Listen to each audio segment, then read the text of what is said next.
When I got the alert from my bank that $80,000 had vanished from my account in a single transaction to Dubai, I never imagined the thief would share my last name, my blood, and the memories of 36 years raising him alone after an accident took his mother from me.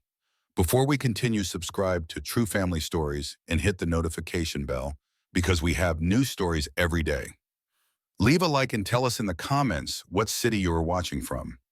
My name is Thomas Warren. I'm 64 years old, and for 40 of those years, I worked as an accountant at a respectable firm in Chicago. I learned from a young age that numbers never lie, that every penny has an origin and a destination, and that financial discipline is the backbone of a dignified life. After retiring 3 years ago, I continued to apply those principles with the same rigor. I reviewed my bank statements weekly, kept meticulous records of every expense, and guarded my savings with the prudence of someone who knows the true value of hard work. It was a Tuesday afternoon in April 2023 when my phone buzzed with a notification that made my blood run cold. The message from the bank was brief but devastating. Transaction complete, $80,000. Purpose Premium Dubai Tour Package. Mediterranean Luxury Travel Agency. My heart immediately started racing. I hadn't authorized that purchase. I hadn't even considered traveling anywhere in recent months. With trembling hands but a mind trained for crisis, I opened the banking app. The balance that should have shown my life savings from honest work now displayed a laughable figure, $2,362, $80,000. Gone. I felt the ground move beneath my feet. But 40 years of professional experience had taught me something crucial. Panic clouds judgment, and clear judgment is the only useful tool in a crisis. I took 3 deep breaths, closed my eyes, and forced my brain to switch from emotional mode to analytical mode. First question: when exactly did the transaction occur? I checked the details. Just 4 hours ago at 11 in the morning. Second question: what information would they need to execute an operation of that size? My account required 2-factor authentication for transfers over 5,000. A password, a verification code sent to my phone, and sometimes an in-person or video call verification for unusually large transactions. Then the thought I didn't want to face arrived, but one my experience forced me to consider. This wasn't a random hack from some faraway country. Whoever did this had access to very specific, very personal, very intimate information. They knew my full details, my behavior patterns, maybe even my passwords. The money itself wasn't what hurt the most. It was the creeping realization that the thief was likely someone I knew and trusted. I got up from the armchair where I had been reading minutes before, completely oblivious to the financial catastrophe brewing, and walked to my small study. There I kept a metal filing cabinet where I stored physical copies of all my important documents, deeds, contracts, insurance policies, and, crucially, records of everyone I had given personal information to in recent years. As I methodically went through each folder, my mind began to reconstruct a conversation I'd had 6 months earlier in October 2022. My son Nathan, my only child, the boy I raised alone since he was 8, after a drunk driver shattered my world and took my wife Patricia, had come to visit me one Sunday afternoon. I remember that day perfectly because Nathan rarely visited without a specific reason. We sat on the small terrace of my apartment. He drank the coffee I made for him, and then with a smile that seemed affectionate at the time, but which I now reinterpreted in a completely different light, he said, "Dad, Brenda and I are updating our life insurance policies, and we want to list you as a beneficiary in case anything happens to us. Could you give me a copy of your ID, your social security number, and your full bank details?" I, being the trusting and proud father I was, didn't hesitate for a second. I even felt flattered that my son was thinking of me that way. I photocopied every document he requested, including my bank card front and back, to verify the account number correctly as he explained. I handed him everything in a manila envelope, which he carefully placed in his leather briefcase. Now sitting in front of that filing cabinet with the bank notifications still glowing on my phone screen, that scene took on a completely different meaning. The pieces were starting to fit together in a way that made me physically nauseous. But I needed more than suspicion. I needed certainty. I picked up my phone and dialed the bank's customer service number. After navigating the automated maze of options, I finally got to speak to a human operator. I explained the situation with as much calm as I could muster, emphasizing that I had not authorized the transaction and needed immediate information. The operator, after verifying my identity through an exhaustive security protocol, confirmed that the transaction had been processed using all the correct authorization codes. "Mr. Warren," he said in a professional but slightly bewildered voice, "according to our records, the purchase was authorized using your personal password, the verification code sent to your registered phone number, and a video call confirmation made this morning at 10:45 a.m. "Impossible," I replied immediately. "I was at the grocery store at that time. I have the time-stamped receipt to prove it." There was a significant pause on the other end of the line. "Mr. Warren, we need you to come to your branch in person as soon as possible. This requires a formal investigation. I'm going to place a preventative block on your account and generate an incident report. Can you come in first thing tomorrow morning?"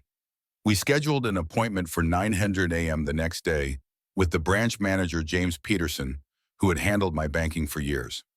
After hanging up, I sat in silence for several minutes processing the magnitude of what I was facing.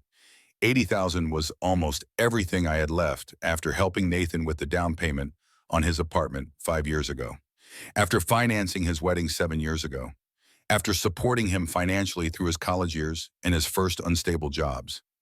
I had been a generous father, perhaps too generous, always prioritizing my son's needs over my own. And now, if my suspicions were correct, that same son had decided my generosity wasn't enough and had taken what I never would have denied him if he had simply asked me for it honestly. But I still couldn't afford the luxury of emotional certainty. I needed evidence. I spent the next 4 hours reviewing every bank record from the last 6 months, looking for patterns, as anomalies, any sign I might have missed. And then I found it. 3 small test transactions made 2 weeks ago each for less than 50 to a payment processor I didn't recognize. Small enough to fly under my radar during my weekly reviews, but now in retrospect, they were obvious trial runs to ensure the main heist would go smoothly. That night, I barely slept. The betrayal felt like a physical wound, a dull ache that spread from my chest throughout my entire body. The thought that my only son, whom I had raised with everything I had, could do this to me was almost unbearable. By dawn, I had come to a grim resolution. I would face this head-on with the same methodical approach I had applied to every challenge in my life. At 8:45 a.m., I arrived at the bank dressed in my best suit, a small armor of dignity for what was to come. James Peterson, a man in his early 50s, with whom I had built a relationship of mutual respect over the years, greeted me with genuine concern. His office was a testament to a successful banking career, tasteful, subdued, and meticulously organized. "Thomas, I've reviewed the case personally," James began after we sat down. "This is unlike any fraud situation I've seen in my 25 years in banking. The authentication was perfect. Your password, your phone number for the verification code, and most concerning of all, a video verification call that our system accepted as legitimate." "But I wasn't here," I said firmly. "I was at Morton's Grocery on Fifth Avenue. The receipt shows I was checking out at 10:47 a.m., 2 minutes after this supposed video call."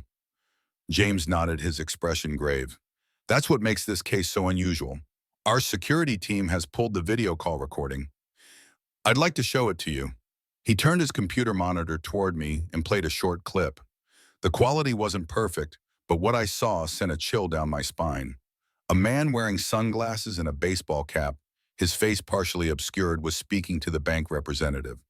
The voice was distorted due to what seemed like a poor connection, but the answers given to the security questions were all correct.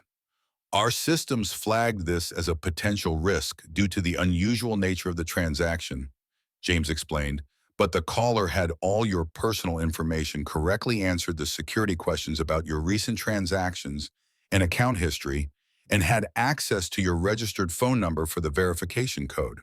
"Ah, so they just gave away my money based on this?" I couldn't keep the anger from my voice. James sighed. "Thomas, banking security is always a balance between protection and accessibility.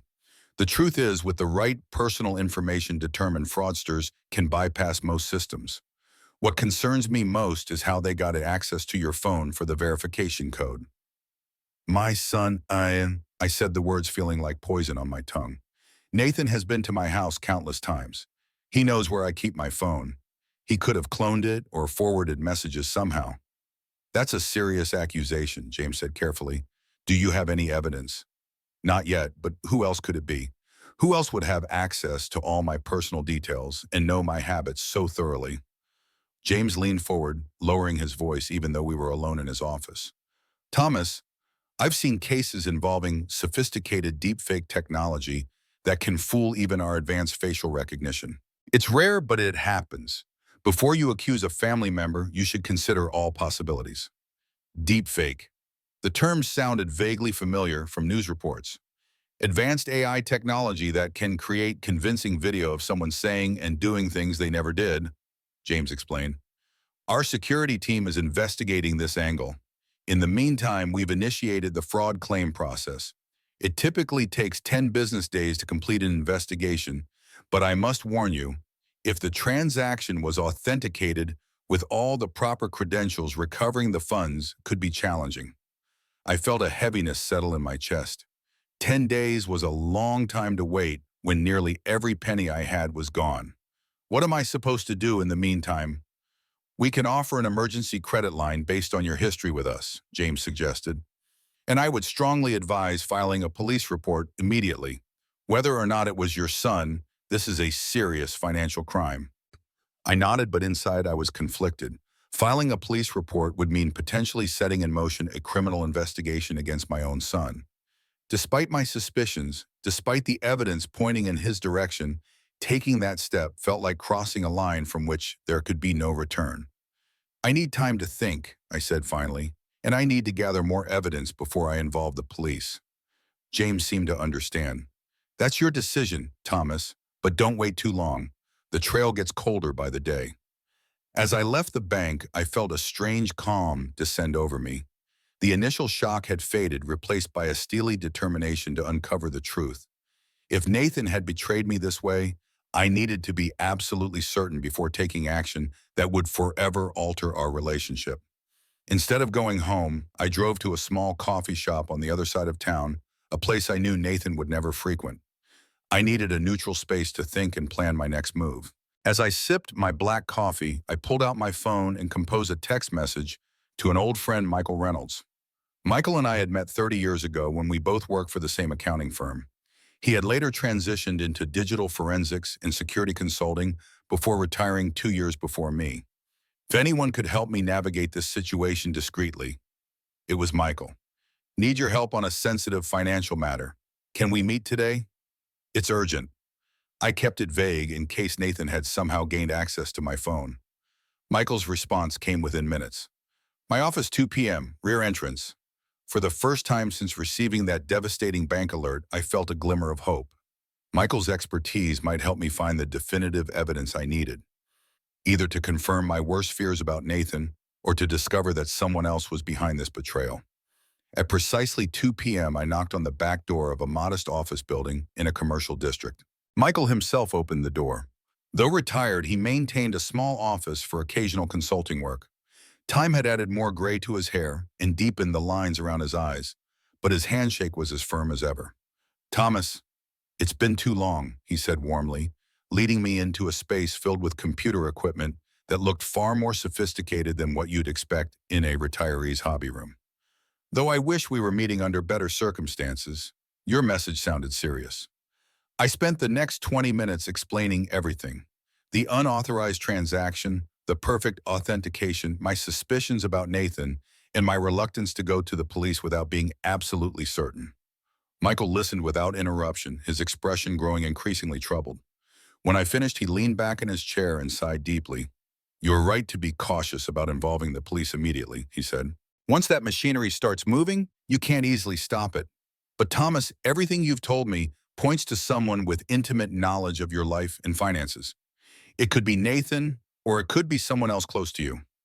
Who else could it possibly be? I asked, the frustration evident in my voice. Let's not jump to conclusions, Michael cautioned. First, let's investigate this Mediterranean luxury travel agency. A legitimate business might have records that could help us identify who made the booking. He turned to his computer and began typing rapidly. After several minutes of focused searching, his expression changed. Well, that's interesting. Mediterranean Luxury Travel Agency was incorporated just 3 months ago. Their online presence is minimal. A basic website with stock photos and generic information. No real client testimonials, no detailed history. A shell company? I asked, familiar with the concept from my accounting days. Possibly. Let me dig deeper. Michael continued his digital excavation, occasionally mumbling to himself as he uncovered new information. The company is registered to Orion Thompson. Does that name mean anything to you? I shook my head. Never heard of him. Michael typed some more, then suddenly stopped, his eyes widening. Thomas, according to public records, Ryan Thompson is married to Sarah Thompson, née Miller. Any connection there? The revelation hit me like a physical blow. Sarah Miller is Brenda's sister. She's Nathan's sister-in-law. Michael's expression hardened. And Ryan Thompson is listed as the Chief Marketing Officer of Horizon Digital Solutions, the company where Nathan works in digital marketing. The connection was undeniable now. This wasn't some elaborate scam by unknown criminals. This was calculated theft by my own son, carefully disguised through a company connected to his brother-in-law. I felt physically ill.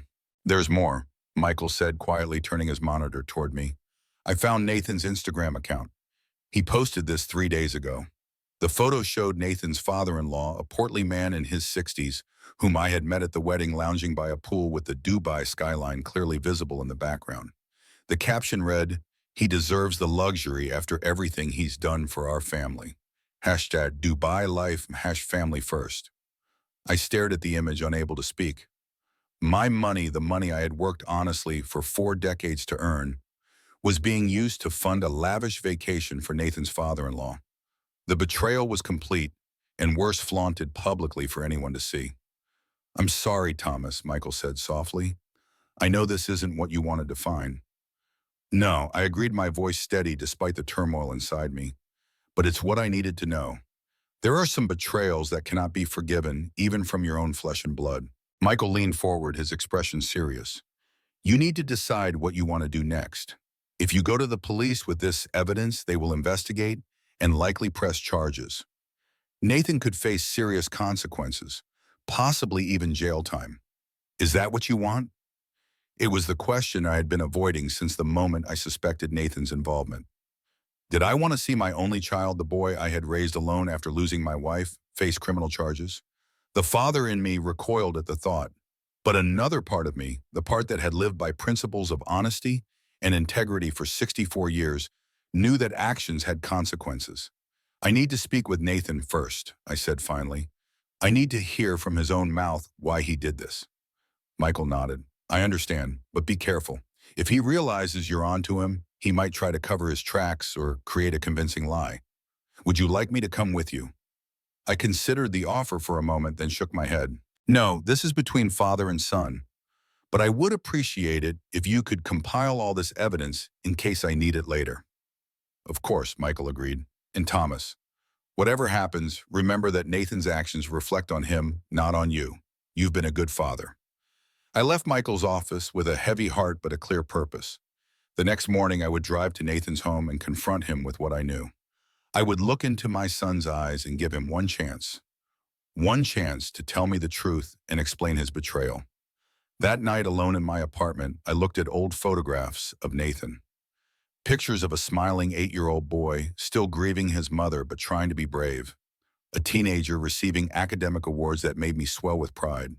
A college graduate with his whole future ahead of him. A handsome groom with Brenda by his side, beginning what I had hoped would be a life built on the values I had tried to instill in him. Where had I gone wrong? Had I been too generous, too quick to solve his problems with money, rather than allowing him to develop resilience through struggle? Or had the loss of his mother at such a formative age created a void that no amount of fatherly love could fill? Questions without answers swirled in my mind as I finally drifted into a troubled sleep. The next morning, I dressed carefully, not in a suit this time, but in casual clothes. A subtle reminder to Nathan that I was coming as his father, not as an accuser. I drove the 30 minutes to his upscale neighborhood in silence, rehearsing what I would say, how I would give him the opportunity to confess before revealing what I knew. Nathan's house was a tasteful 2-story home in a gated community purchased 5 years ago with my substantial help for the down payment. As I parked in the driveway, I noticed both his car and Brenda's were present. Good, they were home. I rang the doorbell, my heart pounding in my chest. After a moment, the door opened and Nathan stood there, surprise evident on his face. Dad, this is unexpected. Is everything okay? I studied my son's face, the face I had known and loved for 36 years. Did I see guilt there, concern, or just surprise at an unannounced visit? We need to talk, Nathan. May I come in? Something in my tone must have alerted him that this wasn't a casual visit. A flicker of, was it worry, crossed his features before he stepped aside. Of course. Come in. Brenda's just in the kitchen. Would you like some coffee? No, thank you, I said, stepping into their immaculately decorated living room. The space spoke of prosperity. Designer furniture, expensive art on the walls, a large television that must have cost thousands. How much of this lifestyle had been funded by my generosity, and now, apparently by outright theft? Brenda emerged from the kitchen, wiping her hands on a towel. Thomas, what a lovely surprise. Are you staying for lunch? This isn't a social visit, I said, my voice calmer than I felt. Nathan, I need to speak with you about an important financial matter. Nathan and Brenda exchanged a quick glance that confirmed my suspicions more clearly than any evidence Michael had uncovered. They knew exactly why I was here. Brenda, could you give us a moment, please? Nathan asked, his voice strained. Actually, I interjected. Since this concerns $80,000 that disappeared from my account and a luxury trip to Dubai for your father, Brenda, I think you should stay. The color drained from both their faces. Brenda sank into a chair while Nathan remained standing, his posture suddenly defensive. Dad, I can explain, he began. Please do, I interrupted, my voice still steady. Explain why you stole my life savings without even asking me. Explain why you're sending your father-in-law to Dubai with my money. Explain why my own son would betray me like this. The confrontation that followed was one of the most painful experiences of my life. Nathan's initial denials quickly crumbled under the weight of the evidence I presented. His justifications revealed a mindset so alien to my own values that I wondered if I had ever truly known my son. It's not stealing when it's family, he insisted, his voice rising defensively. You have all this money just sitting there and you never use it. You live like you're still struggling. Meanwhile, Brenda's dad has done so much for us and we wanted to do something special for him. So you took my money without asking. The calm I had maintained began to crack. You didn't steal from some faceless corporation, Nathan. You stole from me, your father who has supported you your entire life. I was going to pay it back, Nathan claimed, though his eyes couldn't meet mine. It was just a loan. A loan is something you ask for and the other person agrees to. What you did wasn't borrowing her.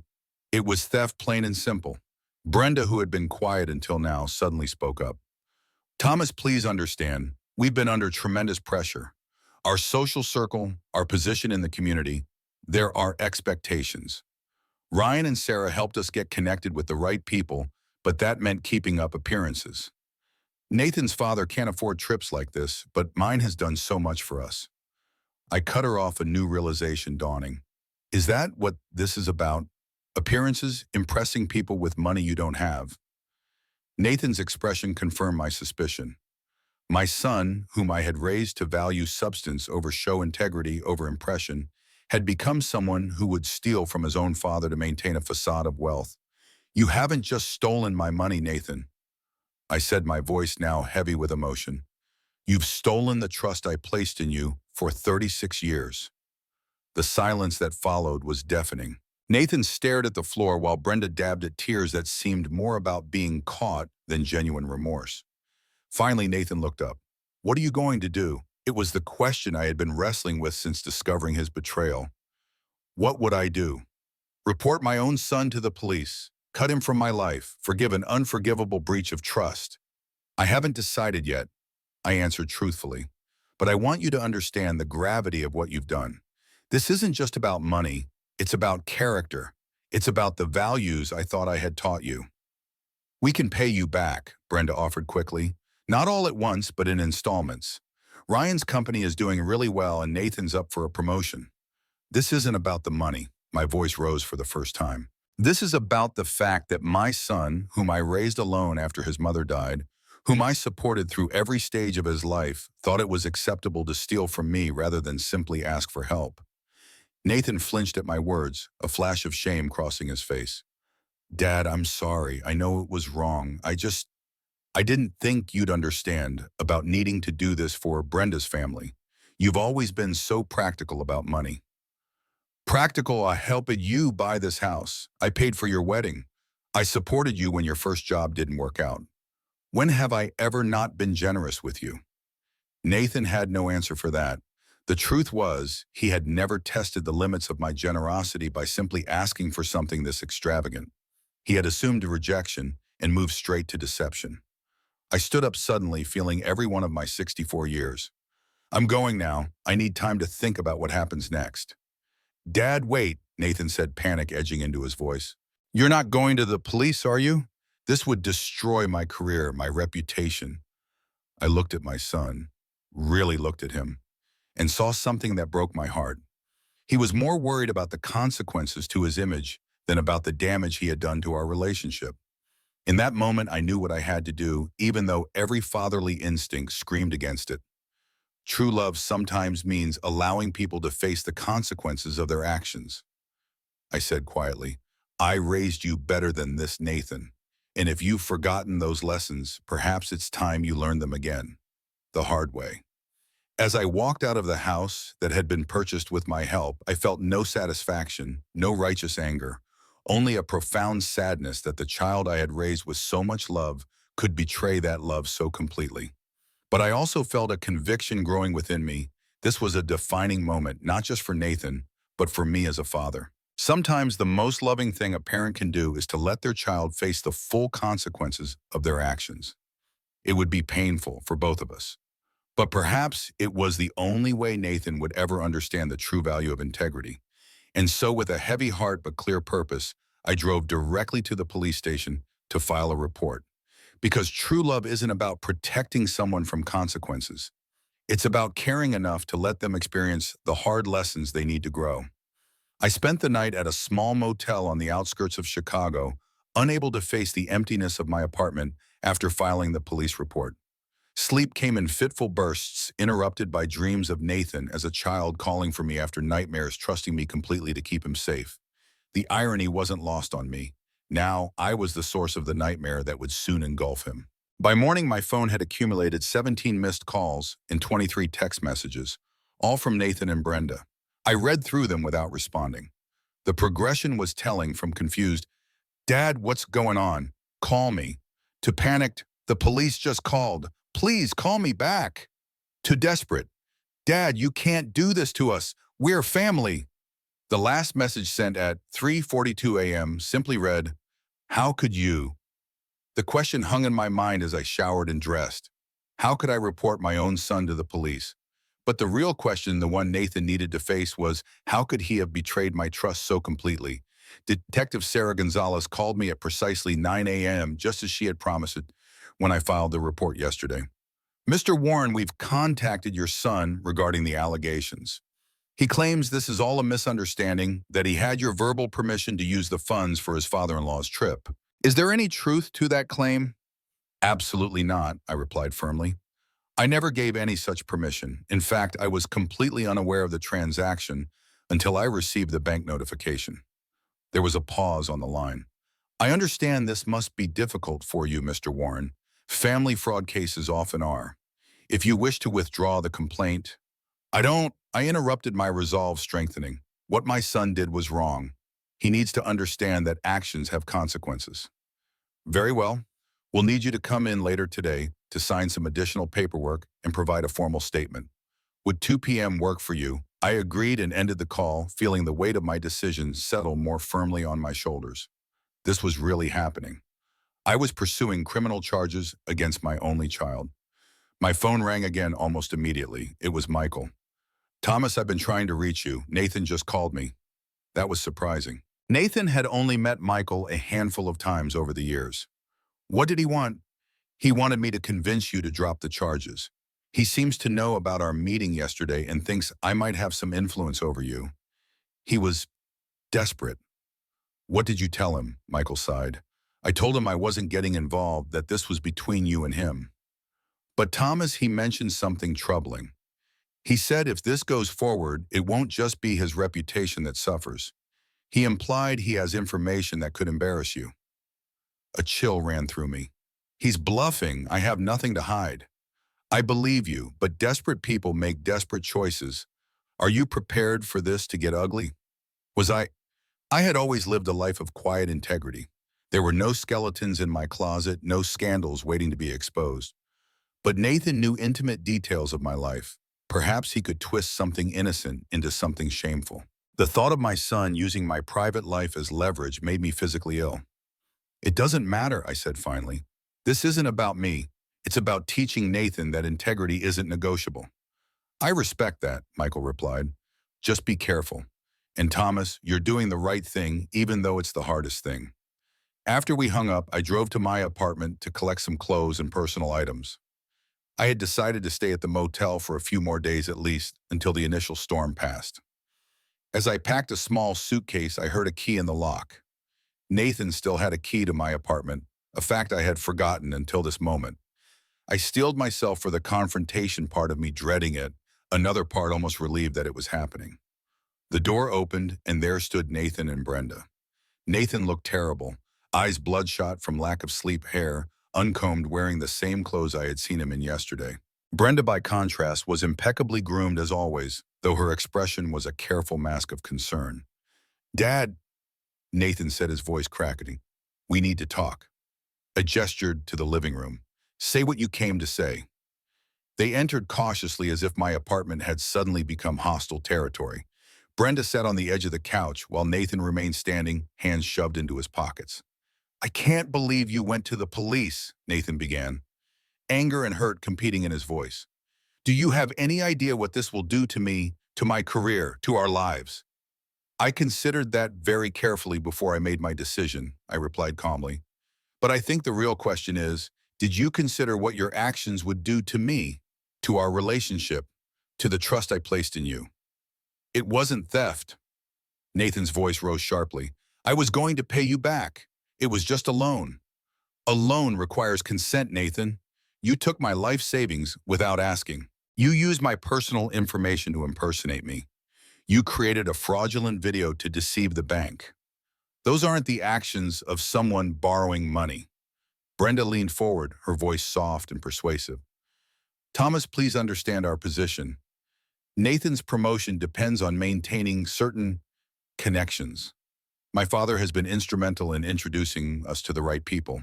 We needed to show our appreciation. With my money," I added flatly. "We would have asked," Brenda continued, "but you're so frugal. We didn't think you'd understand the importance of these social obligations. So you decided theft was the answer." I shook my head in disbelief. "And that justifies taking 80,000 without permission." Nathan ran a hand through his disheveled hair. "Dad, please, drop the charges. We'll pay you back every penny. We'll set up a payment plan with interest, whatever you want. What I want is for my son to understand that integrity isn't something you demonstrate when it's convenient, but what you maintain, especially when it's difficult."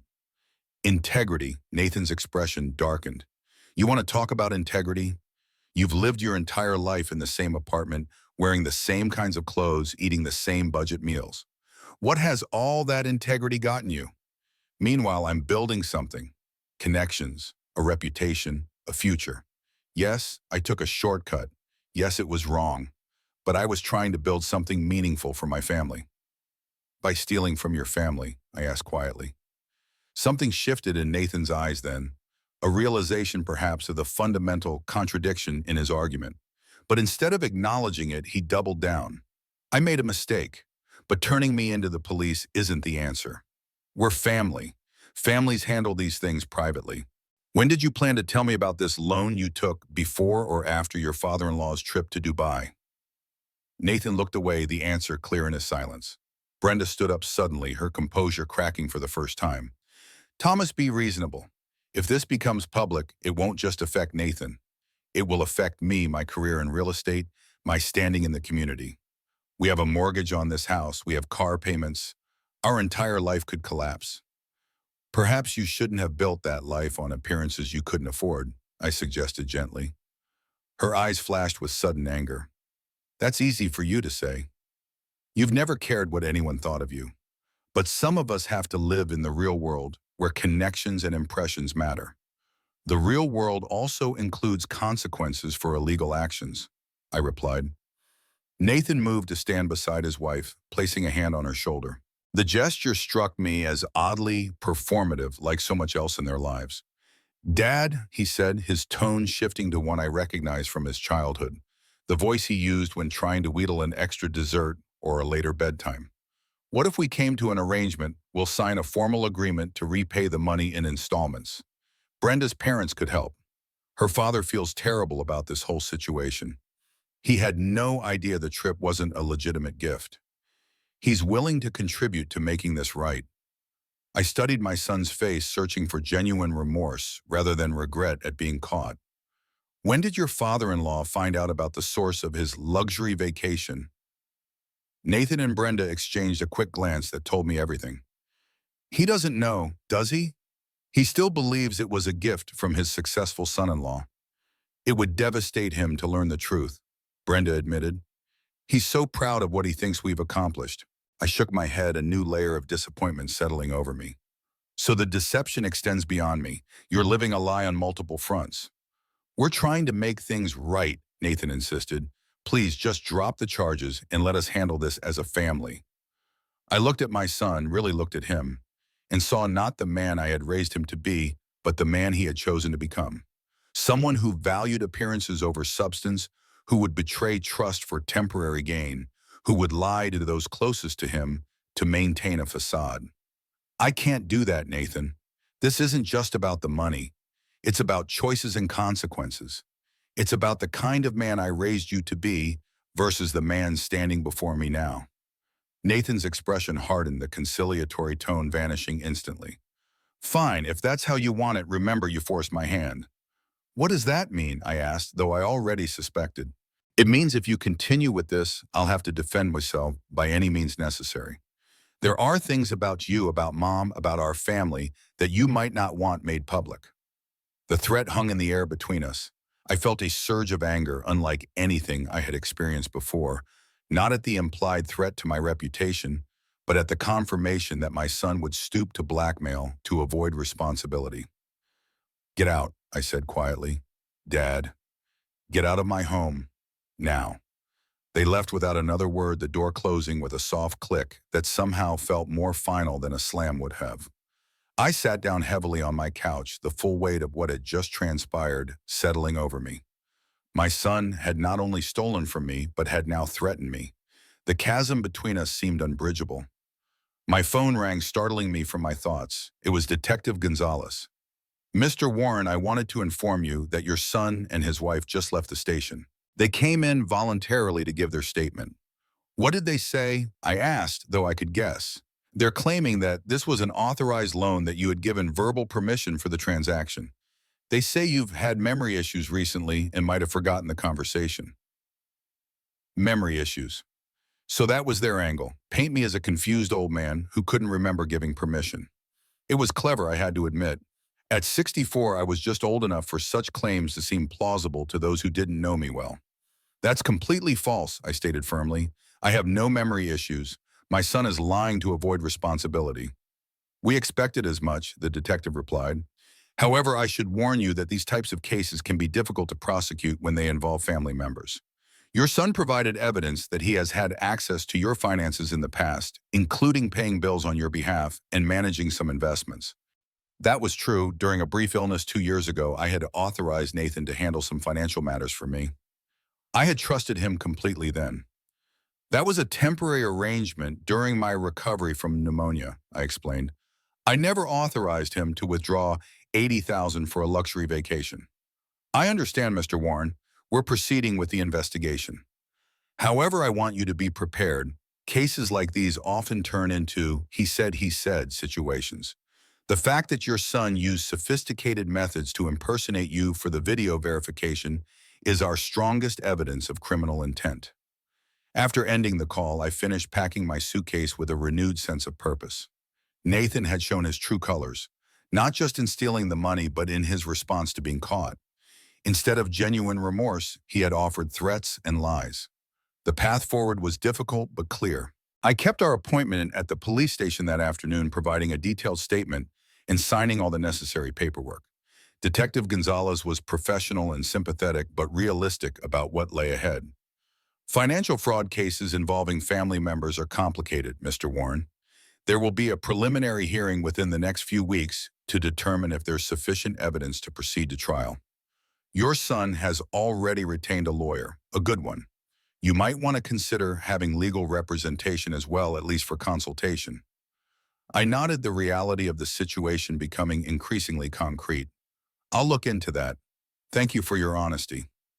As I left the station, my phone buzzed with a text from Michael. Free for dinner, we should talk.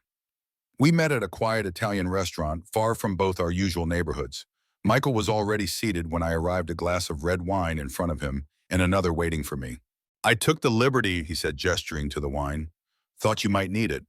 Thanks. I took a sip, grateful for the warmth that spread through my chest. It's been a day. Michael leaned forward. Thomas, I've been doing some additional digging. There's something you should know about Nathan's finances. What did you find? This isn't the first time he's taken money without permission.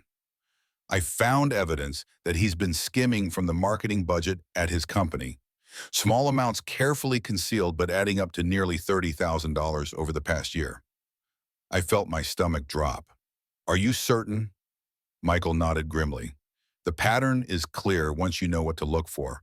He's been authorizing payments to shell companies for consulting services that were never rendered.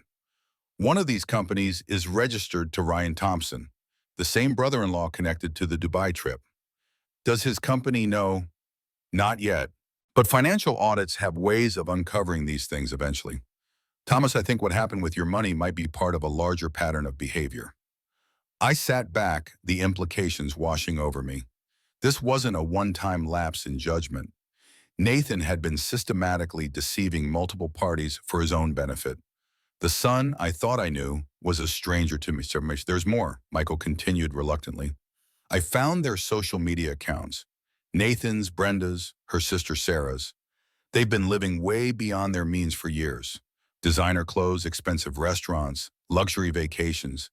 Based on Nathan's salary and Brenda's commission-based income as a realtor, there's no way they could afford this lifestyle. So they've been stealing from others too, I said quietly, or accumulating massive debt, or both. I suspect the pressure to maintain this facade is what led Nathan to take such a risk with your money. I rubbed my forehead, feeling a headache building. What should I do with this information? Michael considered for a moment. That depends on what outcome you want.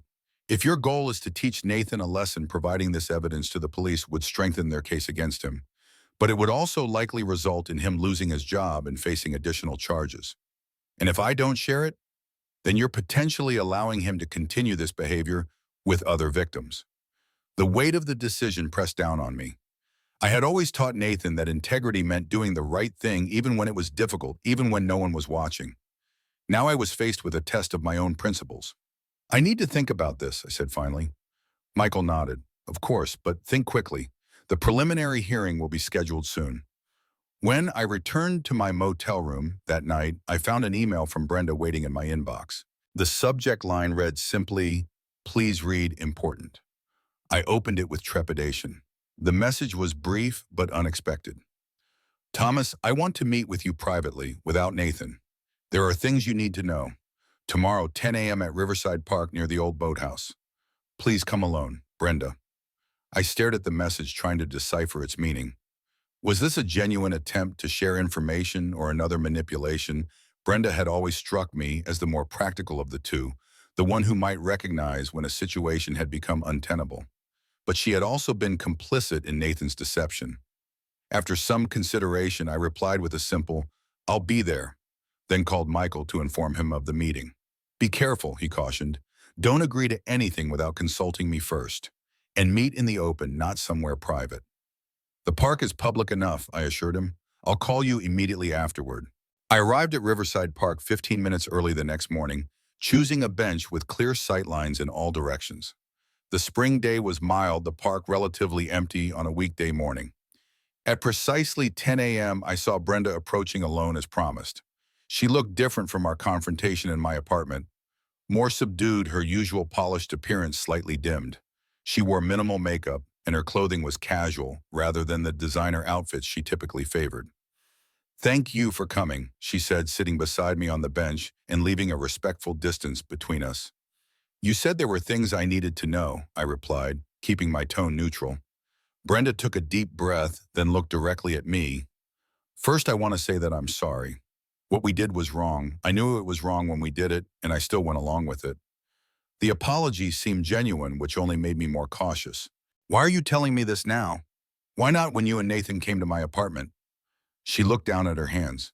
"Nathan doesn't know I'm here. He still thinks we can fight this, that we can convince a judge that you authorized the transaction. He's—" She hesitated. "He's not thinking clearly. And you are." "I'm trying to. That's why I wanted to talk to you privately." She straightened her shoulders. "You should know that this wasn't the first time Nathan has taken money without authorization. So Michael's information was correct." "Go on." "There have been incidents at work, small amounts from project budgets, expenses, claimed for meetings that never happened. I looked the other way because he always had a good explanation. But after what happened with you, I started looking more closely at our finances." She pulled a folder from her bag and handed it to me. "These are bank statements, credit card bills, loan documents. We're 127,000 in debt, not counting the mortgage. Nathan's been opening new credit cards just to pay the minimums on the old ones." I flipped through the documents, each page revealing a more complete picture of financial disaster. Credit cards maxed out personal loans with exorbitant interest rates, cash advances, payday loans. It was a house of cards on the verge of collapse. "Why are you showing me this?" Brenda's composed facade cracked slightly. "Because I'm scared, Thomas. This can't continue. The Dubai trip for my father, that was Nathan's idea of a grand gesture to impress my family. My father had no idea it wasn't legitimate. He's a high school teacher who's never been able to afford that kind of luxury." The information matched what Michael had discovered, lending credibility to Brenda's account. "Nathan convinced himself that taking your money wasn't really stealing because you're family," she continued. "He said you had more than you needed, that you'd never even notice it was gone. He told himself it was temporary, that we'd pay it back once his promotion came through." "And you believed that?" She shook her head sadly. "I wanted to, but deep down I knew better. I should have stopped him, but I didn't. That makes me just as guilty." "What do you want from me, Brenda?" "I want to make this right as much as possible. I've spoken to my parents. They were horrified when I told them the truth. My father is cutting his trip short and returning the unused portion of the package. It's about 35,000 of the original amount. My parents are taking out a loan against their house to cover another 25,000. That still leaves 20,000 unaccounted for. I know, I've put our house on the market. It should sell quickly. The neighborhood is desirable. We won't get what we paid for it, but it should be enough to cover the remaining amount owed to you and make a dent in our other debts." I studied her carefully. "Does Nathan know you're doing this?" "He knows about my parents' contribution. He doesn't know about the house yet. He still thinks we can fight the charges and maintain our lifestyle." She looked away. "He's not the man I thought I married. Or maybe he was, and I just didn't want to see it." The admission hung in the air between us, raw and painful. I felt a surprising surge of compassion for Brenda. She had been complicit, yes, but she was also taking steps toward accountability that Nathan seemed incapable of. "What are you asking of me?" Brenda met my gaze directly. "If we return the money, all of it, would you consider dropping the charges? Not for Nathan's sake, but for the sake of everyone else involved. My father is devastated that his trip was funded by stolen money. My mother is heartbroken. They don't deserve to be dragged into a public court case." It was a reasonable request, one that appealed to my desire to avoid causing collateral damage to innocent parties. But something still bothered me. If I drop the charges, what stops Nathan from doing this again to someone else? What has he actually learned? Brenda's expression tightened. "I can't promise he'll learn the right lesson from this, but I can tell you that I've already consulted a divorce attorney. Once this situation is resolved, I'm leaving. I can't stay with someone I don't trust." The revelation surprised me. Brenda had always seemed the perfect corporate wife, fully invested in the image they projected as a power couple. Her willingness to walk away suggested a depth of character I hadn't recognized before. "I need time to think about this," I said finally, "and I'd need something in writing, a formal agreement about the repayment." "Of course. My parents' attorney has already drafted something." She pulled another document from her folder and handed it to me. "Take as much time as you need to review it. All the contact information is there if you have questions." As she stood to leave, I was struck by a question. "Brenda, why did you go along with it? You must have known it was wrong." She paused, considering her answer carefully. "I grew up watching my parents struggle. My father worked 2 jobs. My mother cleaned houses on weekends, and they still barely made ends meet. I promised myself I'd never live that way. When I met Nathan, he seemed so confident, so certain about the future he was building. I wanted to believe in that future so badly that I ignored the warning signs. By the time I realized the foundation was rotten, I was already complicit." She shook her head sadly. "It's not an excuse, just the truth." With that, she walked away, leaving me with a folder full of documents and difficult decisions to make. I spent the afternoon reviewing the proposed agreement with Michael, who recommended having my own attorney look it over. By evening, I had engaged the services of Eleanor Simmons, a straightforward lawyer specializing in financial disputes, who promised to review everything by the following day. When she called the next afternoon, her assessment was direct. "The offer is solid, Mr. Warren. The repayment schedule is reasonable with appropriate guarantees and consequences for default. From a purely financial perspective, you'd likely recover more through this agreement than through the criminal justice system, which focuses on punishment rather than restitution." "And from a non-financial perspective?" I asked. "That's outside my purview," she admitted. "But I understand the question. Whether your son learns a lesson from criminal prosecution that he wouldn't learn from civil consequences is a philosophical matter, not a legal one." The philosophical matter was precisely what kept me awake that night. What was my goal here? To punish Nathan, to recover my money, to teach him a lesson about integrity that had somehow failed to take root during his upbringing? By morning, I had made my decision. I called Detective Gonzalez to discuss my options, then contacted Eleanor to finalize the agreement with additional provisions I wanted included. Finally, I called Brenda. "I've reviewed the agreement," I told her. "I'm willing to drop the criminal charges under certain conditions beyond what's already outlined in the document." "What conditions?" she asked cautiously. "First, Nathan must enroll in a financial counseling program, a real one with regular sessions and accountability. Second, he must perform 200 hours of community service at a financial fraud victim support organization. Third, and most importantly, he must make a full confession to me, to your parents, and to his employer about the funds he's misappropriated from the company." There was silence on the other end of the line. "The first 2 conditions I think he'd accept," Brenda said finally. "The third, that would likely cost him his job."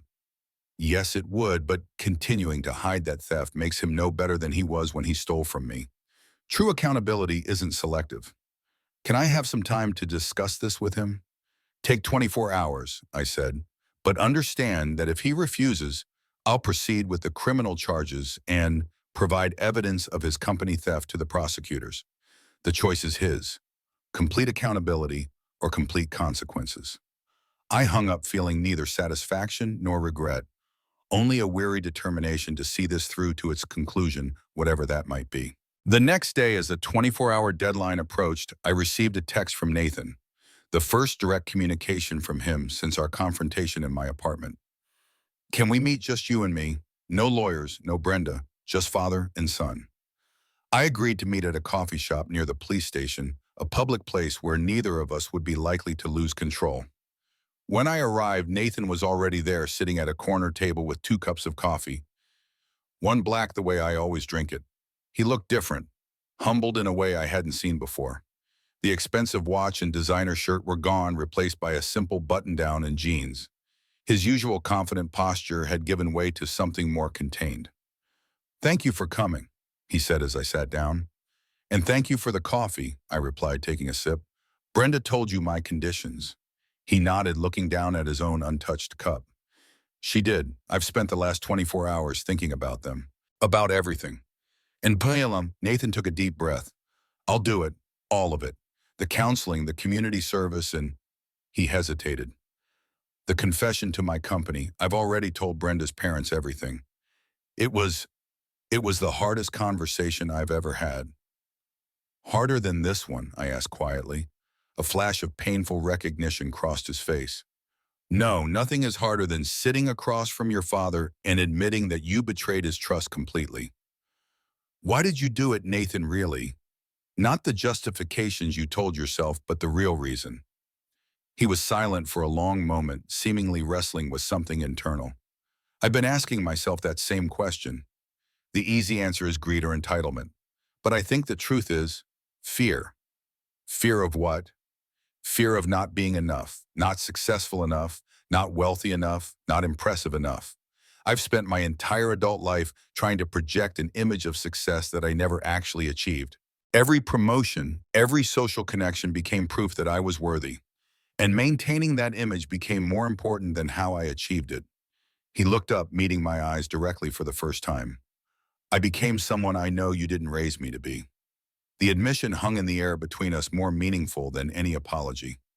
I saw in my son's eyes something I hadn't seen during our previous confrontation: genuine remorse, not just regret at being caught. The court agreement, he continued, I've signed it. All the provisions, including the ones you added. I know it doesn't undo what I did, but I want you to know I'm committed to making amends, not just to you, but to everyone I've deceived. What about your job? I asked. You understand that confessing to your employer will almost certainly end your career there. Nathan nodded. I know. I've already scheduled a meeting with the CFO for tomorrow morning. I don't expect leniency, and frankly, I don't deserve it. I'll face whatever consequences come. And Brenda? A flash of pain crossed his face. She's leaving me once this is settled. I don't blame her. Trust once broken is nearly impossible to rebuild. He looked at me pointedly. I hope that's not universally true. I considered his words carefully. Trust can be rebuilt, Nathan, but not quickly and not easily. It requires consistent actions over time, not just words in a moment of crisis. I understand, he said quietly. I don't expect forgiveness right now. I know I haven't earned it, but I hope someday. He left the thought unfinished, the hope hanging in the air between us. As I looked at my son, truly looked at him, I saw something beyond the betrayal and the lies. I saw someone standing at a crossroads, a moment that would define the man he would become. The choices he made now, in the face of complete accountability, would reveal his true character more than any words could. The path forward isn't easy, I told him. Real change never is. But if you're genuinely committed to this process, not just to avoid prosecution, but because you want to become a better man, then there's hope. Nathan nodded, a single tear escaping despite his obvious effort to maintain composure. That's all I can ask for right now. A chance to prove through actions, not words, that I can be the son you raised me to be. The preliminary hearing was scheduled for the following week. When we arrived at the courthouse, Nathan, Brenda, their attorney, and I met with the prosecutor and Detective Gonzalez in a conference room. The formal agreement was presented, reviewed, and accepted. The charges would be held in abeyance pending completion of all terms: full financial restitution, counseling, community service, and a clean record for the next 3 years. As we prepared to leave the courthouse, Nathan approached me one last time. Dad, he said hesitantly, I know we have a long road ahead, but I want you to know I'm grateful for this chance. Many fathers would have walked away completely. You didn't, even when I gave you every reason to. I placed a hand on his shoulder, the first physical contact between us since before the theft. Sometimes true love means allowing the people we care about to face the consequences of their actions, but it also means being there as they find their way back. Nathan nodded, understanding the dual nature of the lesson. As he walked away with Brenda to meet with their attorney, I felt neither triumph nor defeat, only the quiet certainty that this painful chapter, however difficult, had been necessary. Sometimes the hardest lessons are the ones we need most desperately to learn. And sometimes the most profound act of love a father can offer is the gift of accountability, painful in the moment, but ultimately the foundation upon which a stronger character can be built. 3 months passed before I returned to my apartment permanently. The temporary distance had been necessary, a buffer between the crisis and whatever would come next. During that time, I had thrown myself into work at a local community center, volunteering to help seniors navigate financial matters. The irony wasn't lost on me. My professional expertise in fraud detection had failed to protect me from my own son's deception. Michael had become a constant presence in my life, checking in regularly, inviting me to dinner, even convincing me to join his weekly golf game despite my mediocre swing. His friendship was an unexpected blessing in the aftermath of family betrayal. "You seem better," he observed one evening as we sat on his deck watching the sunset over Lake Michigan. "There's a calmness about you that wasn't there before." "I've made peace with my decision," I said, "not because it was easy, but because it was right." Michael nodded thoughtfully. "Have you heard from Nathan?" "Not directly. His counselor sends monthly progress reports as required by the agreement. According to the latest one, he's been consistent with his sessions and has started his community service at the Fraud Victims Association. And his job situation." I sipped my iced tea, remembering the aftermath of Nathan's confession to his employer. He lost his position at Horizon Digital as expected. The company chose not to press charges in exchange for full restitution of the misappropriated funds. He's working at a warehouse now. Logistics management. A significant step down in prestige and pay. How do you feel about that? It was a complex question. Part of me, the father who had always wanted to protect my son from hardship, ached at the thought of Nathan's fall from grace. But another part, the man who valued integrity above all, recognized the necessity of these consequences. "I think it's what he needs right now," I said finally. "Nathan has spent his entire adult life focused on appearances, on impressing others. Working a job that's honest but unglamorous might teach him what really matters." Michael studied me for a moment.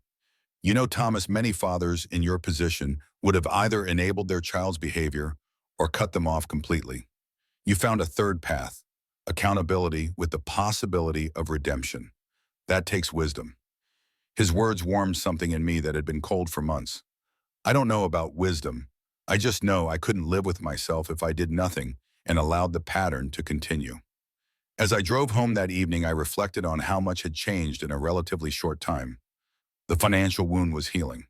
Brenda's parents had contributed their portion as promised, and the sale of Nathan and Brenda's house had covered the remainder of what was owed to me. But the emotional damage would take longer to repair if it ever could be fully mended. When I arrived at my apartment building, Mrs. Patterson, my elderly neighbor from across the hall, was struggling with several grocery bags at the entrance. "Here, let me help you with those," I offered, taking the heaviest bags from her hands. "Oh, Thomas, you're a lifesaver," she sighed gratefully. "These old hands don't grip like they used to." As we rode the elevator to our floor, she chatted about her grandchildren's recent visit. There was something comforting in the mundane conversation, the simple human connection that asked nothing of me except presence. "By the way," she said as we reached her door, "someone left an envelope for you. I found it slipped under my door by mistake this morning. I was going to bring it over later." She retrieved a plain white envelope from her entry table and handed it to me. My name was written on the front in handwriting I immediately recognized as Nathan's. "Thank you," I said, trying to mask the sudden acceleration of my heartbeat. After helping Mrs. Patterson put away her groceries and declining her offer of fresh-baked cookies, I returned to my own apartment. I sat at my kitchen table, turning the envelope over in my hands several times before finally opening it. Inside was a single sheet of paper, a handwritten letter not typed or printed. "Dad, I know we're not supposed to have direct contact yet per the agreement, but I needed to write this. I've been in counseling for 3 months now, and my therapist suggested writing letters as a way to process my thoughts even if they're never sent. I've written you a dozen letters that remain unsent, but this one felt important to share. I want you to know that I'm beginning to understand the depth of what I did. Not just the theft itself, but the violation of trust that it represented. The counseling sessions have forced me to confront aspects of myself that I've spent years avoiding. My need for external validation, my willingness to compromise integrity for appearances, my habit of blaming others for my own choices. The job at the warehouse is humbling in ways I needed but resisted for so long. For the first time in my adult life, I'm working alongside people who live with real economic constraints, who have no family safety nets, who have learned resilience through necessity. They've taught me more about dignity in 3 months than I learned in years of chasing status. My community service at the Fraud Victims Association has been unexpectedly meaningful. Last week, an elderly woman came in. She'd lost her life savings to a scam similar to what I did to you. Seeing her tears as she described how she now depends completely on her children to survive showed me what I could have potentially done to you if you hadn't had the resources to recover. I don't expect forgiveness, and I'm not writing to ask for it. I'm writing because I want you to know that your difficult choice, holding me accountable instead of protecting me from consequences, was the right one. It would have been easier for both of us if you had looked the other way, but it wouldn't have been the wake-up call I so desperately needed. Thank you for loving me enough to let me face the consequences of my actions. Nathan. I read the letter 3 times, searching for signs of manipulation or calculation, the hallmarks of the person Nathan had become in recent years. But something about the simple handwriting, the crossed-out words, the occasional ink smudge, gave it an authenticity that a polished email or typed letter would have lacked. Was it genuine, or was Nathan simply telling me what he thought I wanted to hear? After 40 years as an accountant specializing in fraud detection, I developed a fairly reliable instinct for distinguishing genuineness from performance. This letter felt real, imperfect, uncomfortable, vulnerable in a way that Nathan had rarely allowed himself to be. Still, one letter didn't erase years of deception. True change would require consistent actions over time, not just words, no matter how seemingly heartfelt. I carefully folded the letter and placed it in my desk drawer, unsure whether I would respond. Life settled into a new rhythm over the following months. My volunteer work at the community center expanded to include a weekly workshop on financial literacy and fraud prevention for seniors. I found unexpected fulfillment in helping others protect themselves from the kind of betrayal I had experienced. The community knew me as the quiet man on the third floor who always greeted neighbors cordially but maintained a respectful privacy. Some elderly neighbors asked for my help reviewing their finances or interpreting confusing bank documents. Assistance I provided for free because I'd learned that purpose comes not from accumulation, but from contribution. As for Nathan, I continued to follow his progress through the quarterly reports his therapist sent, as required by our agreement. I had no direct contact with him since receiving that first letter, maintaining the distance specified in the restorative justice agreement. 6 months after the initial incident, a second letter arrived. This one properly channeled through our respective attorneys as stipulated in our agreement. It was longer than the first, more reflective, less focused on apology, and more on Nathan's own journey of self-discovery. The hardest part, he wrote, has been facing the person I had become. Each counseling session peels back another layer of self-deception. I didn't just steal your money, Dad. I stole your dignity, your security, and the trust you spent 36 years building. I don't know if I can ever repair that, but I'm trying to become a person capable of trying. He described his continued work with fraud victims and how hearing their stories had shown him his own crime from a perspective he had never considered. He mentioned that Brenda had moved out, but they were still technically married, both attending individual and couples counseling to determine if their relationship could be salvaged. The facade we built together is gone now, he wrote. We're trying to discover if there's anything real beneath the surface. Either way, I'm committed to continuing therapy even after it's no longer required by the agreement. This isn't just about fulfilling legal obligations. It's about becoming someone I can respect when I look in the mirror. I didn't respond to this letter either, though I kept it alongside the first in my desk drawer. Something in me wasn't ready. Not because I sought to punish Nathan indefinitely, but because I needed to be certain that the changes he described were genuine and lasting. A year after Nathan's theft, Michael and I were having our regular Friday dinner when he asked the question I'd been pondering myself. Have you thought about seeing him, Nathan, I mean? It's been a year. The formal no-contact period in your agreement ends next month. I set down my fork, considering the question carefully. I've thought about it. I'm just not sure what purpose it would serve. Closure, perhaps, a chance to see for yourself whether the change he writes about is real. Maybe, I conceded, but I'm concerned about creating false expectations. Nathan might see a meeting as implicit forgiveness or a return to our previous relationship. I'm not sure I'm there yet. Michael nodded thoughtfully. Fair enough, there's no rush. The ball is in your court. The conversation moved on to other topics, but Michael's question lingered in my mind. Was I avoiding contact with Nathan out of caution or out of fear? fear of disappointment if his transformation proved superficial, fear of confronting the complicated emotions that still swirled within me, love for my son tangled with the pain of his betrayal. A week later, the third letter arrived, again through proper channels. It was different from the previous two, more measured, less emotional, but somehow more authentic. Nathan described his continued volunteer work with fraud victims, now expanding beyond his required community service hours. He'd been promoted to supervisor at the warehouse, a position he'd earned through consistent work ethic rather than charm or connections. He and Brenda had finalized their divorce, a process he described as painful but necessary for both of us. I've started writing about my experience, he shared, not for publication or attention, but as a way to process what happened and potentially help others avoid my mistakes. My therapist thinks it might eventually serve as a warning to people heading down the same path of prioritizing appearances over integrity. The letter concluded differently from the others. I'm not writing to you expecting a response, Dad.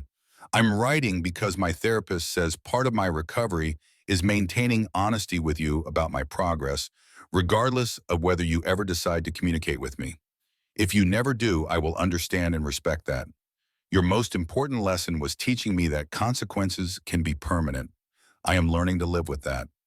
This letter joined the others in my drawer. I read them occasionally looking for inconsistencies, contradictions, anything that might suggest Nathan was simply going through the motions rather than experiencing genuine change. But with each letter, the voice seemed increasingly authentic. The voice of a man grappling with his failures and working to rebuild himself from the foundation up. 18 months after the theft, I received an unexpected call from Rebecca Winters, the program coordinator at the Financial Fraud Victims Association, where Nathan had been performing his community service. Mr. Warren, my name is Rebecca Winters. I hope you don't mind me contacting you. I got your number from Nathan's file. Not at all, I replied, curious about the purpose of her call. How can I help you? Actually, I'm calling about your son.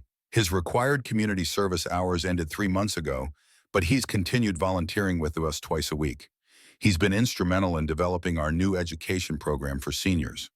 This was news to me. Nathan's reports had mentioned continued volunteering, but not the extent of his involvement. I'm glad to hear he's been helpful, I said carefully. More than helpful, Mr. Warren. He's become one of our most valuable volunteers. His background in marketing has helped us create materials that actually reach our target audience and his personal experience. She paused. Well, Nathan has shared his story with several of our support groups. His honesty about what he did to you and the consequences he faced has had a powerful impact on both victims and other reform perpetrators. I've found myself unexpectedly moved by this information. I wasn't aware he was speaking about his experience publicly. He was reluctant at first, Rebecca explained, but we had a group session where victims expressed feeling helpless because they couldn't understand the mindset of those who had defrauded them. Nathan offered to share his perspective, what he was thinking when he committed his crime, how he justified it to himself, the wake-up call of being held accountable. It was remarkably vulnerable. Since then, he's spoken to several groups, always emphasizing that his actions were inexcusable, regardless of his rationalizations. After ending the call, I sat in my living room for a long time processing what I'd learned. Nathan wasn't just checking boxes to fulfill his legal obligations. He was actively using his painful experience to help others, placing himself in the vulnerable position of publicly acknowledging his wrongdoing. 2 years to the day after I had discovered Nathan's theft, Michael invited me to dinner at his home. When I arrived, I found a more formal setting than our usual casual meals. The dining room table set with his best dishes, wine glasses polished to a sparkle. "What's the occasion?" I asked as he handed me a glass of wine. 2 years, he said simply. 2 years since you made one of the hardest decisions of your life. I thought it deserved acknowledgement. I was touched by his thoughtfulness. Throughout the most difficult period of my life, Michael had been a steady presence, never pushing, never judging, simply supporting whatever I needed at the moment. "Thank you," I said, "not just for this, but for everything." As we enjoyed the excellent meal Michael had prepared, our conversation meandered through various topics before eventually circling back to Nathan. "His 2-year review hearing is next week," I mentioned. "If the judge is satisfied with his progress, the charges will be dismissed permanently." "Will you attend?" I nodded. I've been subpoenaed as a witness to confirm that the restitution has been completed and that Nathan has complied with all aspects of our agreement. And has he complied with everything? To the letter and beyond, I acknowledged. The financial restitution was completed 6 months ago. His counseling reports show consistent attendance and meaningful engagement. His community service hours were fulfilled and then exceeded voluntarily. By all objective measures, he's done everything required of him and more. Michael studied me over the rim of his wineglass. Yet you still haven't seen him. It wasn't an accusation, merely an observation, but it made me uncomfortable nonetheless. No, I haven't. May I ask why? I sighed, searching for words to explain something I wasn't sure I fully understood myself. I suppose I'm waiting to be certain that the change is real and permanent. Nathan spent years creating a facade of success while making increasingly unethical choices. How do I know this isn't just another performance? A more sophisticated one designed to earn back my trust. You don't, Michael said simply. You can't know with absolute certainty. At some point it becomes a leap of faith. Faith has never been my strong suit, I admitted. I've always trusted evidence, numbers, concrete proof. Michael leaned forward, his expression serious. Thomas, I respect your caution. After what happened, it's entirely justified. But I want to offer a perspective as someone who's observed this situation from the outside. He paused, choosing his words carefully. Sometimes in our determination to avoid being fooled again, we can miss genuine transformation when it occurs. 2 years is a significant amount of time for someone to demonstrate change through consistent actions. His words struck a chord, though not necessarily a comfortable one. Had I been so focused on protecting myself from further hurt that I'd become blind to the possibility of genuine redemption? I'm not saying you should immediately welcome Nathan back into your life with open arms, Michael continued. Trust once broken so profoundly takes time to rebuild. But perhaps it's worth considering whether the door should remain closed indefinitely. I nodded, acknowledging the wisdom in his perspective. I'll think about it. The following week, I found myself in a courtroom for Nathan's final review hearing. I had arranged with the court to enter through a private entrance, allowing me to avoid any unexpected encounters with my son. I would provide my testimony and then leave. Clinical, procedural, emotionless. When Nathan entered the courtroom with his attorney, I saw him for the first time in 2 years. The physical changes were subtle but noticeable.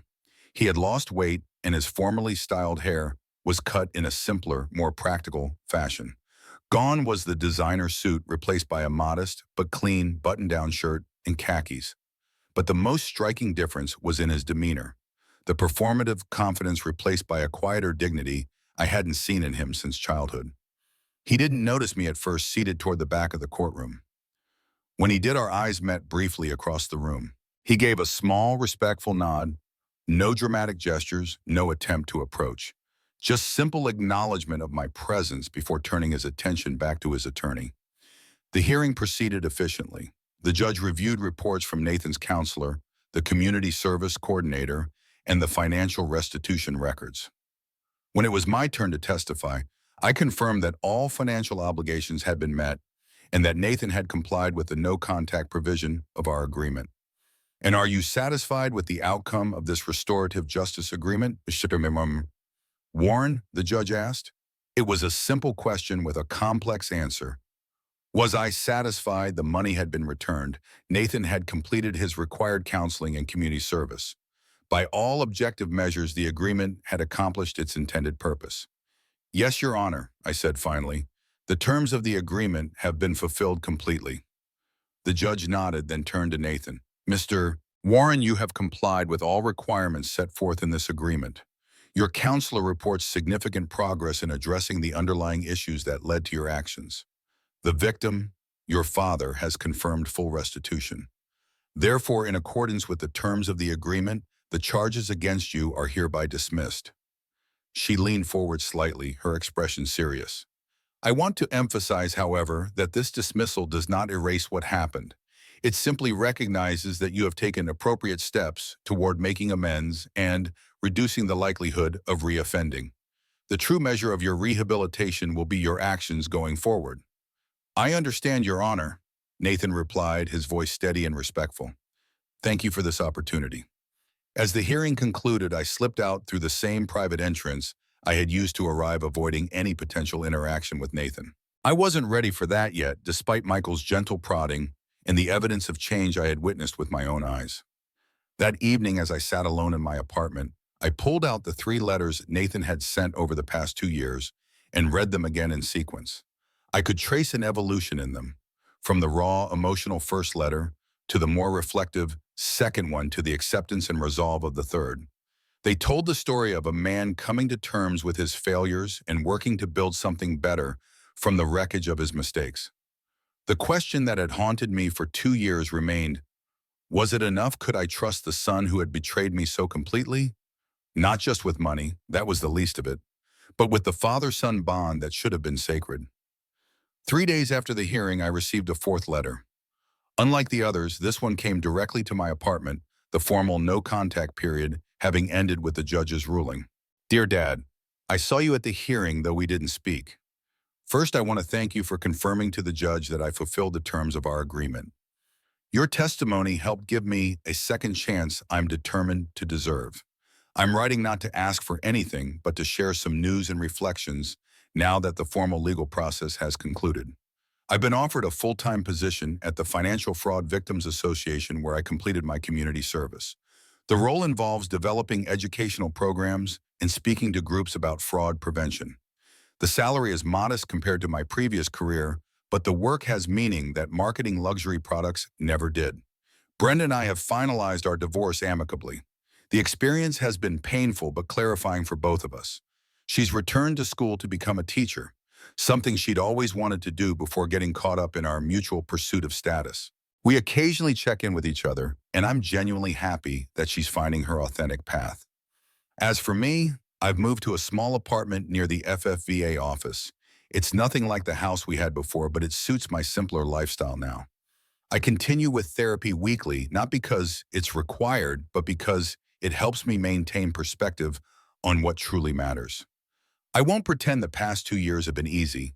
There have been moments of deep shame, financial struggle, and loneliness, but these challenges have stripped away the facade I spent years constructing, revealing the person I actually am rather than the one I pretended to be. For perhaps the first time in my adult life, I'm not performing, for colleagues, for friends, for anyone. This authenticity, however humbling, has been strangely liberating. I want you to know that I don't expect our relationship to return to what it was before. Trust once broken may never be fully restored. If you decide that maintaining distance is best for you, I will understand and respect your choice completely. You've already shown me more grace than I deserved by giving me the opportunity to face consequences in a way that allowed for rehabilitation rather than mere punishment. If, however, there comes a time when you might consider having a cup of coffee together, just to talk with no expectations or obligations, I would welcome that opportunity. Whether that time comes next month, next year, or never at all is entirely your decision, and I will honor whatever you choose. Regardless of what happens between us going forward, I want to thank you for the most difficult lesson you ever taught me, that true character is revealed not by success but by how we respond to failure. It took losing everything I thought mattered to discover what actually does. With respect and gratitude, Nathan. I folded the letter carefully and added it to the others in my desk drawer. This one, like the third, didn't ask for forgiveness or seek reconciliation.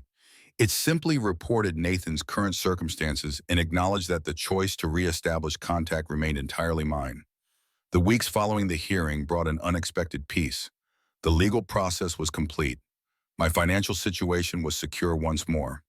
The painful question of what to do about Nathan no longer required immediate action.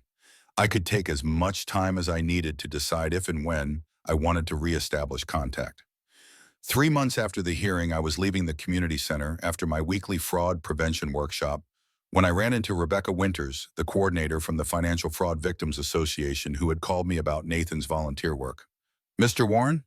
What a pleasant surprise," she greeted me warmly. "I didn't realize you volunteered here." "Every Wednesday," I confirmed. "Financial literacy workshops for seniors. And please call me Thomas." "Thomas, then. I'm actually here to discuss a potential collaboration between our organizations. The director mentioned you might be the perfect person to help develop a joint program on fraud prevention." We decided to continue the conversation over coffee at a nearby cafe. As we discussed the potential program, Rebecca occasionally mentioned Nathan's work at the FFVA, always in a professional context rather than personal. He's developed an effective presentation for seniors that explains how fraudsters target them emotionally. She shared. The feedback has been overwhelmingly positive. Participants say it's helpful to understand the psychology behind these scams. I'm glad his marketing background is being put to good use, I said carefully. Rebecca studied me for a moment. May I speak candidly, Thomas? I nodded, curious. I know the history between you and Nathan. He's been very open about it. It forms the foundation of his work with us. What I want you to know is that in my 15 years working with offenders in financial crimes, I've rarely seen someone demonstrate such genuine commitment to making amends and preventing others from making similar mistakes. She paused, seeming to consider her next words carefully. His transformation appears to be sincere and sustained. Appears to be, I repeated quietly. She smiled gently. As professionals who work with fraud, we both know appearances can be deceiving. But I also believe that at some point, consistent behavior over time becomes character. Whatever you decide regarding your personal relationship with Nathan, I wanted you to know that from a professional perspective, his work is making a genuine difference in people's lives. Her words stayed with me long after our meeting. I had been waiting for absolute certainty that Nathan's transformation was real, a standard that might be impossible to meet. Perhaps the question wasn't whether I could be 100% sure of his sincerity, but whether there was enough evidence to justify taking a small step forward. That evening, I pulled out the 4 letters again, reading them in sequence. Then I took out a piece of paper and began to write my own letter, the first direct communication I would initiate with my son in over 2 years. Nathan, thank you for your recent letter and for respecting the boundaries that were necessary during the past 2 years. I've been following your progress through various channels and have noted the consistent effort you've made to fulfill and exceed the requirements of our agreement. I met with Rebecca Winters today to discuss a collaboration between the community center where I volunteer and the FFVA. She spoke highly of your work there. It seems you've found a way to use your experience and skills to benefit others, which is commendable. You mentioned the possibility of meeting for coffee sometime. I'm not ready for regular contact yet, but I would be open to a short meeting at the cafe in Riverside Park next Saturday at 10 a.m. if that works for your schedule. No pressure either way. Sincerely, Dad. It was brief and cautious, offering neither absolution nor rejection, just an opportunity for a first small step. I mailed it the next morning, uncertain whether it was the right decision, but knowing I couldn't determine the path forward without at least one face-to-face conversation. Saturday arrived with clear skies and mild temperatures. Perfect weather for an outdoor cafe meeting. I arrived 15 minutes early, selecting a table with a view of the park's walking path. Nathan arrived precisely at 10, dressed casually in jeans and a simple button-down shirt. He spotted me immediately but approached slowly, almost hesitantly. Thank you for coming, he said as he reached the table. Is it okay if I sit? I gestured to the chair across from me. Please. An awkward silence settled between us as Nathan took his seat. 2 years of separation had created a chasm that wouldn't be easily bridged. I ordered black coffee for myself, I said finally. Would you like something? Black coffee would be fine for me too, he replied. Some things don't change. I raised my hand to signal the server, who quickly took Nathan's order and disappeared. You look well, Nathan offered tentatively. I am, I confirmed. My volunteer work at the community center has been fulfilling. And you, better than I deserve to be, he said quietly. The job at the FFVA is challenging but meaningful. It's not what I ever pictured myself doing, but it suits who I am now. The server returned with Nathan's coffee, providing a momentary reprieve from the tension. As Nathan added a small amount of sugar to his cup, a habit he'd had since college, I was struck by the strange familiarity of the gesture. This was my son, the boy I had raised, and yet he was also in many ways a stranger. I want to thank you, Nathan said after taking a sip of his coffee. Not just for meeting me today, but for what you did 2 years ago. Reporting you to the police, I asked, somewhat surprised. He nodded. It was the wake-up call I needed. If you had bailed me out, protected me from consequences as I expected, I would have continued down the same path until I destroyed myself completely. It wasn't an easy decision, I admitted. The right ones rarely are. Nathan set down his cup carefully. Dad, I don't expect forgiveness or for things to go back to how they were. What I did violated the foundation of our relationship in a fundamental way. I just want you to know that I understand now why you did what you did, and I'm grateful for it, as painful as it was. I studied my son's face, the face I had known for 38 years. The superficial charm that had characterized him in recent years was gone, replaced by something more genuine, more grounded. Nathan, I need to ask you something, and I need complete honesty. Anything, he responded immediately. Was it worth it? Not the money itself, but what it cost you, your marriage, your career, your reputation, our relationship. If you could go back, knowing what you know now, would you make the same choice? Nathan didn't answer immediately. He looked out over the park, seemingly gathering his thoughts before meeting my gaze directly. No, he said finally. Not because of the external consequences, though those have been significant, but because I've come to understand what I was really sacrificing. My integrity, my authentic self-relationships based on truth rather than performance. I thought I needed the trappings of success to be valued, to be worthy. I was wrong, and that mistake cost me the things that actually matter. He paused, including you. The simple honesty of his response touched something in me that had been frozen for 2 years.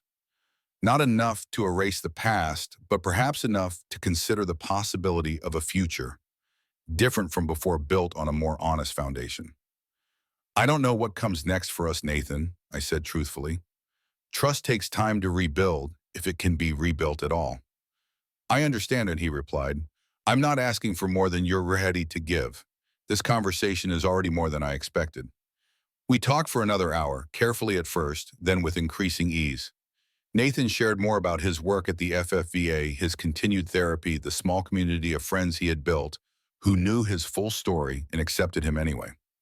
I told him about my volunteer work, my friendship with Michael, the unexpected sense of purpose I had found in helping others avoid the kind of betrayal I had experienced. As our meeting drew to a close, Nathan asked hesitantly, would it be okay if we did this again sometime? No pressure, and whatever timeline works for you. I considered the question carefully. This single meeting hadn't erased the past, but it had shown me a version of my son that I hadn't seen in many years. Perhaps the authentic Nathan who had been buried beneath layers of performance and pretense. I think that would be okay, I said finally. Perhaps in a few weeks. The relief and gratitude on Nathan's face was evident, though he kept his response measured. Thank you. That means a lot to me. As we stood to leave, there was an awkward moment. Should we shake hands? Hug, simply nod, goodbye. Nathan resolved it by extending his hand formally, respecting the boundaries that still existed between us. Thank you for meeting me today, Dad. I appreciate the opportunity more than I can express. I took his hand, feeling the familiar shape of it in mine. The same hand I had once held as we crossed streets when he was small, the same hand I had shaken in congratulations at his college graduation. Take care of yourself, Nathan. Walking home, I felt neither triumph nor defeat, only the quiet certainty that this difficult chapter, however painful, had been necessary for both of us.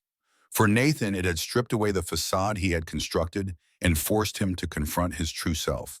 For me, it had tested my principles and shown me that true love sometimes means allowing those we care about to face the consequences of their actions. Perhaps one day, after more coffee meetings and continued evidence of change, there might be a path toward a rebuilt relationship. Different from before, stronger in some ways because it would be based on reality rather than illusion. But for now, I was content with this small beginning, a tentative bridge across the chasm that had separated father and son. As I reached my apartment building, I found myself reflecting on what I would say if someone asked me what I had learned from this painful journey. I think I would tell them this. Sometimes the hardest lessons are the ones we need most desperately to learn. And sometimes the most profound act of love a parent can offer is the gift of accountability. Painful in the moment, but ultimately the foundation upon which a stronger character can be built. True justice is not always swift or clean, but when it is genuine, it transforms not only the guilty, but also the one who was wrong, teaching us both who we really are when all illusions fall away. In the end, that transformation, difficult and painful though it may be, is the most valuable legacy a father can leave his son.